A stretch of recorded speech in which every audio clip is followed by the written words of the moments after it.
This is problem 2-91. It is on page 65. Determine the magnitude and coordinate direction angles of the resultant force acting at A. So if you look at the figure, there are two forces, F sub B and F sub C, that are apparently some type of wires that are pulling down on this post or pole. And we're supposed to find the magnitude of the resultant force and coordinate direction. So we've got quite a bit of work to do here. Let me sketch it for you. In our XYZ coordinate frame, which is right-handed and is placed at the base of the pole, so the pole extends along the z-axis. Point A is at the top of the pole. Let me extend the y-axis in the negative direction and the x-axis in the negative direction. Now the way they've defined these is that you've got 3 meters. Let's see. You have to go back 3 meters and then go over 6 meters to get to connection point C. So another way we could draw this is that there's, 3 meters there, that's the same as that, or 6 meters on this side. We're just drawing a rectangle from the top. Anyway, so one of the forces, F sub C, acts along this line and has magnitude 600 meters, or sorry, 600 newtons, excuse me. Then they also tell us that point A is elevated by 6 meters. Now this is already getting a little bit messy, but you should look at the picture in the book. I'm going to use a different color for F sub B. You know what, I think I'll use a different color for F sub C as well. Let's use some human factor psychology here. So here's F sub C at 600 newtons. And let's use blue for F sub B. Now F sub B, if we lay down a construction line here at 45 degrees, out at 4.5 meters along this line is location point B. And I'm going to cut through all of my numbers here, so let me go ahead and erase some of these. We don't need to duplicate them. I'll probably move that 45-degree angle as well. And I'll move that 6 meter number. Let's see. I'll put it over here out of the way.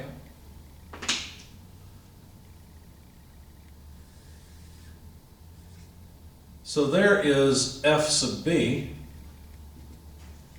and its magnitude is 900 newtons. Okay. Now I erased some things. I thought I'd erase, oh yeah, the 45-degree angle, there it is. I guess it can fit there all right. So the first thing to do to find the resultant of these is to add up the two vectors, F sub C, well, F sub B, plus F sub C. So we better write F sub B and C in vector form. Notice they're directed along something defined by geometry.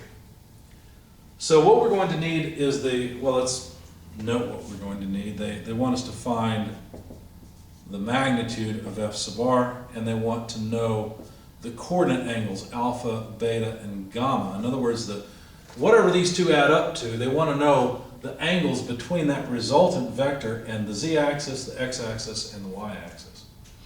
So that's what the coordinate angles alpha, beta, and gamma represent. So anyway, we better write the position vectors, for example, from A to C. Let's work with C first, the red one. And again, we'll use some human factor psychology. Hopefully this shows up on video okay. RAC is a vector we're interested in. A vector that points from A to C will be in the same direction as F sub C. Now, the easiest thing to do is get its magnitude first, because notice we know all of the lengths. For example, RAC moves along the x-axis in -3 meters length. So I have to square that. It moves along the negative y-axis 6 meters. square that, and moves, well, now wait a second, let's see, we're moving from A to C, so yeah, that's the negative x direction, negative y, that's right. And then we got to go in the negative z direction 6 meters as well. Okay.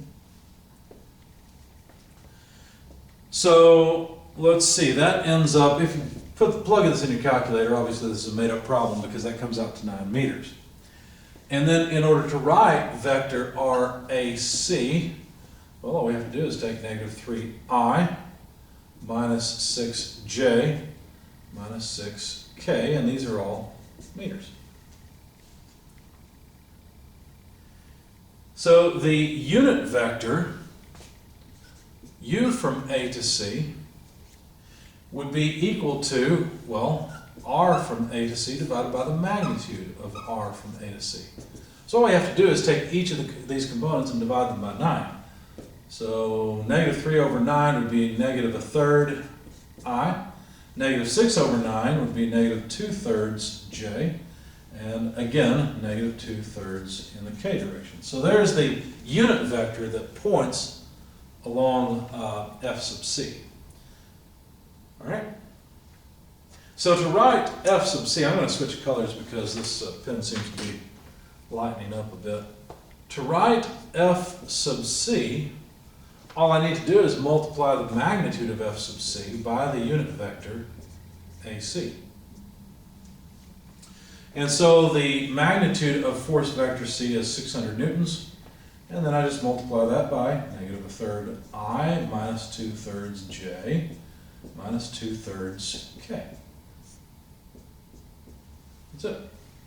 When you do that, you find that you've got negative 200 I minus 400 J minus 400 K. And now be careful, these are all newtons. Okay? The unit vector has no units because we've divided meters by meters. Should have made that clear a little bit earlier, but you can see them here. But the force vector C has units of newtons. We need to do something similar for vector F sub B, which lies along AB. So what I'm going to do, let's see, I guess I'll get rid of this, and I'm going to replace each of these with relevant equations. So for example, there I had the magnitude of AB. That shouldn't be so bad because look, AB is just part of a right triangle, isn't it? With one side 4.5 meters, the other side 6 meters. So this one's easy. 4.5 meters squared plus 6 meters squared gives us a magnitude of 7.5 meters. Now, the component of RAB in the z direction is really easy. It's negative 6 meters. That's obvious, right? Both A and B go from, or AB, AC, go from point A down to the XY plane. So they traverse the same height, which is negative 6 meters. But to get the X and Y components is a little bit more challenging. We're going to have a positive X component, negative Y component. That much is apparent. But how do we come up with them? Because we're not quite ready to write this yet. Well, what I did is I said R, A, B in the X direction. Let's see, in the X direction, what would I have to do? Well, I'd have to take 4.5 meters and multiply it by the sine of 45 degrees. You see? What I'm doing is I'm looking at it like this. Basically got a triangle like this. Looking at it from the top down, where this is 4.5 meters, I've got a 45-degree angle here. This is the side I want, right? This is RAB in the X direction. So that's the sine side. So this would be 4.5 meters, sine 45 degrees. I'm abbreviating sine as S. Unfortunately, my 5's and my S's look a lot alike. So this is 4.5 times sine 45 degrees. And that comes out to about 3.1819 meters. If we do the same thing, let's see, I'm kind of out of space here, for RABY, Well, notice that r from A to B in the y direction is in the negative y direction. Now it's the cosine side, but I've got to remember to attach a negative sign and then write cosine 45 degrees times 4.5 meters. Now, of course, these are meters here. I forgot to write the 4.5 as meters, but you understand that. So this comes out to negative 3.1819 meters. So now I can write vector RAB as I did before for RAC. RAB as a vector is equal to, well, let's see, x component 3.1819i, y component negative 3.1819j, k component negative 6k, and these are all meters.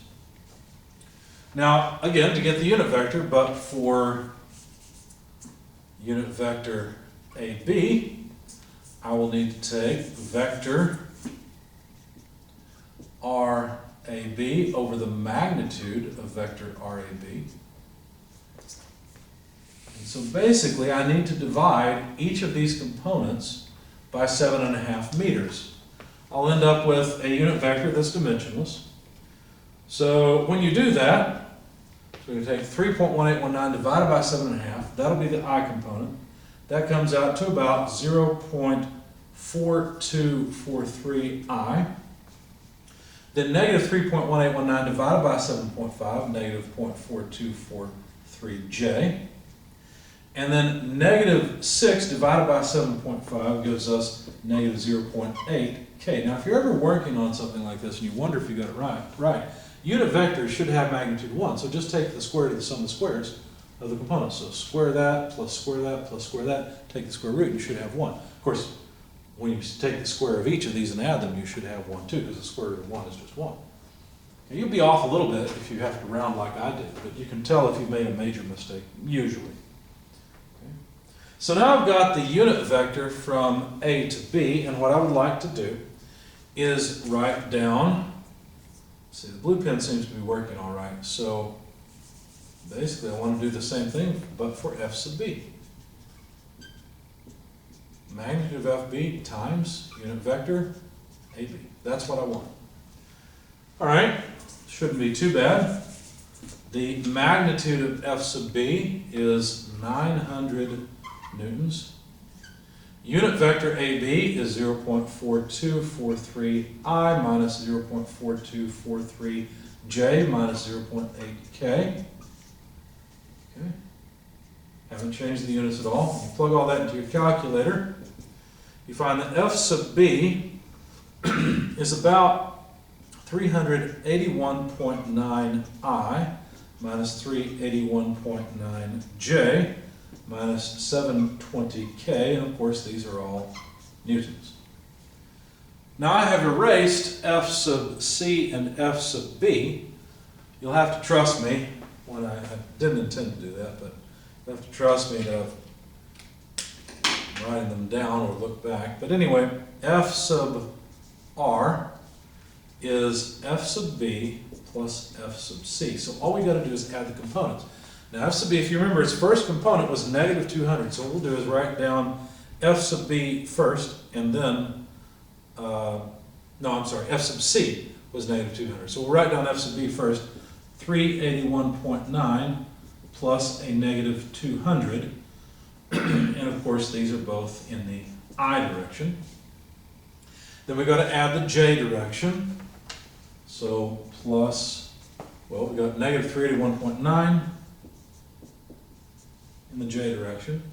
And the vertical component of f sub c, even though I've erased it, it's barely there on the board, but anyway, it was negative 400. That's in the j direction. I'm out of space, so I'm going to write the next part, the k component, just below. So plus negative 720 for the vertical component of FB, and f sub c had a negative 400 Newton component vertically as well, in the k direction. So now we can come up with the resultant vector itself. What I'm going to do is start over at the top. I think we've used up most of this. I think we're okay to erase it.